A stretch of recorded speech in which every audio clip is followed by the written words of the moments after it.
भाई आज बात करेंगे हम दिल्ली के एक एमपी के बारे में, जो कि कुछ ऐसी इस तरह की बातें कर रहे हैं जो कि सुनने में लगता है कि भाई ये एमपी हो ही नहीं सकते।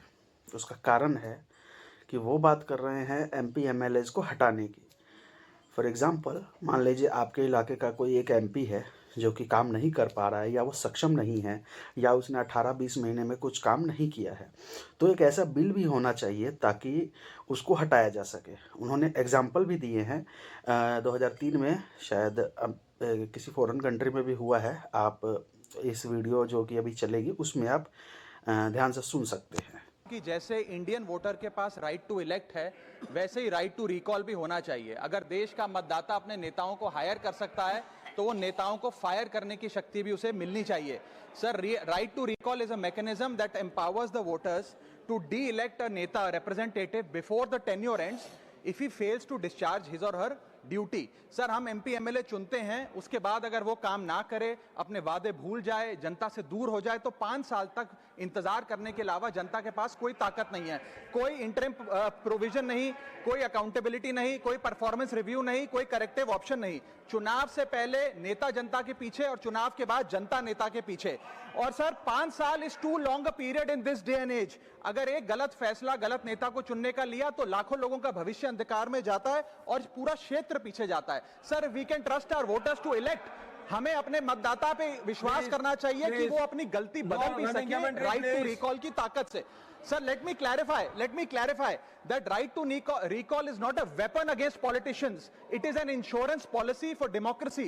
और भारत के संविधान में जब आप राष्ट्रपति को इंपीच कर सकते हैं टेन्योर के दौरान, उपराष्ट्रपति को हटाने का प्रावधान है, जजों को इंपीच करने के लिए प्रोसेस लेट डाउन है, यहां तक कि रूलिंग गवर्नमेंट के खिलाफ नो कॉन्फिडेंस मोशन लाकर आप सरकार बर्खास्त कर सकते हैं। तो एमपी एमएलए अगर आपका नॉन परफॉर्मिंग है तो उसको हटाने के लिए क्यों नहीं राइट टू रिकॉल मतदाता को देना चाहिए। दुनिया की 24 से ज्यादा डेमोक्रेसीज में राइट टू रिकॉल का मैकेनिज्म लागू है, जिसमें यूएस, कनाडा, स्विट्जरलैंड जैसे देश है। मैं आपको उदाहरण देता हूं सर, कैलिफोर्निया में गवर्नर क्रिस डेविस नाम के नेता 2002 में चुने गए। उनके कार्यकाल में मैसिव पावर कट हुए, एनर्जी क्राइसिस हुआ, बजट की मिसमैनेजमेंट और गन शूटिंग की वारदातें हुई। उसके चलते 1.3 मिलियन कंस्टिट्यूएंट्स ने एक पिटीशन साइन करके दी कि इन्हें रिकॉल किया जाए। वहां के चुनाव आयोग ने रिकॉल वोट कराया 7 अक्टूबर 2003 को, और 55% मतदाताओं ने वोट किया कि इस नेता को बर्खास्त किया जाए। ग्रे डेविस को हटाया गया और आर्नल्ड श्वार्ज़नेगर को वहां पे गवर्नर बनाया गया। सर, मैं बता दूं कि हिंदुस्तान में भी इसका प्रेसिडेंट है।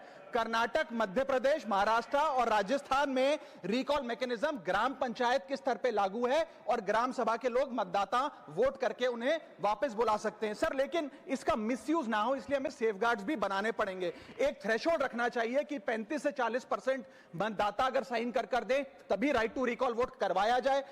नेता को 18 महीने के लिए परफॉर्मेंस पीरियड देना चाहिए, कूलिंग ऑफ पीरियड, जिसमें उसे ना हटाया जाए। स्पेसिफिक ग्राउंड्स फॉर रिमूवल होने चाहिए ताकि फ्रिवलेस ग्राउंड्स ना हो, और रिकॉल कम से कम 50% वोटों के बाद हो। ऐसा होगा तो पार्टियां भी ऐसे लोगों को टिकटें देंगी जो परफॉर्मर्स हो, ना कि नॉन परफॉर्मिंग एसेट, और भारत की डेमोक्रेसी मैच्योर होगी, सिटीजन एम्पावरमेंट बढ़ेगा, and recall will give the voter the power to fix that right now. यहाँ तक अगर आप वीडियो को देख चुके हैं तो लाइक और फॉलो ज़रूर करें, और कमेंट में ज़रूर बताएं क्या कि ऐसा होना चाहिए